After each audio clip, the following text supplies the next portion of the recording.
السلام علیکم دوستوں، آج کی حدیث ہے دوستوں، بہت ہی امپورٹنٹ حدیث ہے کہ یہ معاشرے میں بہت زیادہ ہم لوگوں سے گناہیں ہو رہی ہیں کہ ہم لوگوں کا حق مار لیتے ہیں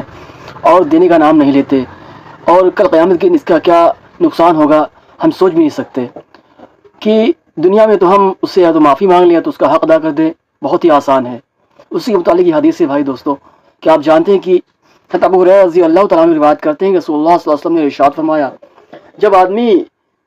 پر بھی اپنے دوسرے مسلمان بھائی کا اس کی عزت و آبرو سے متعلق یا کسی اور چیز سے متعلق کوئی حق ہو، اسے آج ہی یا اس دن آنے سے پہلے معاف کرا لے، جس دن نہ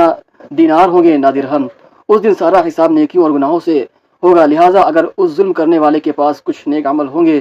تو اس کے ظلم کے بقدر نیکیاں لے کر مظلوم کو دے دی جائیں گی، اگر اس کے پاس نیکیاں نہیں ہوں گی تو مظلوم کے اتنے ہی گناہ اس پر ڈال دیے جائیں گے۔ میرے بھائیوں، بخاری شریف کی حدیث سے، چھوٹی سی حدیث ہے لیکن کتنا بڑا، اگر ہم کسی کا حق مان لیں گے اور اسے ادا نہیں کریں گے کتنا نقصان ہوگا۔